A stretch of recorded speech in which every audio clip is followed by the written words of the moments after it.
During my recent trip to Russia, I had the chance to speak at length with Dr. Fedor Mitenkov, who's the chair of the Global Energy International Prize Award Committee. And he was very concerned about the environmental issues related to energy development in the world.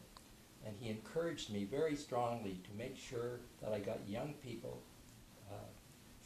seriously interested into the environmental aspects of the oil sands. And so I've taken that to heart. I have a young colleague, Ian Cawood, who has been thinking about the environment and has some thoughts on this that I thought you'd be interested in hearing. Ian? Did you realize that our very own survival is at risk from global warming?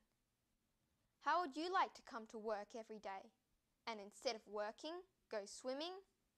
I bet you'd like that. But unfortunately, I don't mean swimming in the pool. Because if global warming continues, Perth, where I live, and many other places around the world will be flooded. The Earth's climate change has been going on for thousands and thousands of years. In fact, some 600 million years ago, it was so cold that if we had been alive, we would have been frozen stiff in our tracks. This is because the whole continent was covered in ice kilometers thick. In fact, the whole world is covered in this amount of ice, and this period of time the scientists called Snowball Earth. There was another time in Earth's history when it was so hot that the ice at the North and South Poles melted and was replaced by forests. However, on these occasions, the rate of change in the environment was slow enough for the Earth to recover from. What we are doing now is something the Earth itself cannot recover from. We are releasing enormous quantities of greenhouse gases, and these are changing the environment in a very short period of time.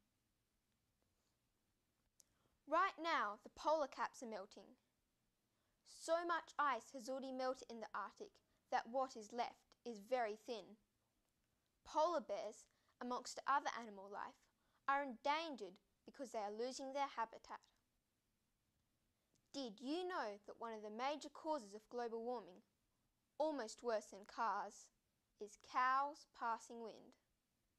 Cows eat a lot of grass and other greens, so when they release wind, methane gas is created. Methane is a very deadly greenhouse gas, worse than CO2. It is believed by many people, unless we reduce greenhouse gases by 90%, the interior of the Amazon will become devoid of vegetation. Around 3 billion people will be at risk of water shortages, and around 200 million people will be at risk of malaria. Most things we produce create greenhouse gases. Our electricity is often produced from coal-fired power plants. We get to and from work in cars and buses, producing carbon dioxide. And we like to eat steak from flatulent cows. Lots of countries would like our standard of living. This means they are producing large quantities of CO2, like China, making it the second biggest producer of CO2 emissions, but soon to become the biggest with its growing appetite, building a new coal-fired power plant almost every week. Once the poles fully melt, sea levels are predicted to rise around 65 metres. Perth will be flooded in this scenario, and so will many other places around the world. The Earth may still survive all this drama, but we will be killing off most of the flora and fauna. Areas suitable for human habitation will be drastically reduced. The problems created are terrible. I hope from now on, every single one of you will continue to think more about global warming. For example, use electricity carefully and wisely. Although we are part of the problem, We must try and become part of the solution so we can have a brighter and better future. Well, thank you very much, Ian. I appreciate that very much.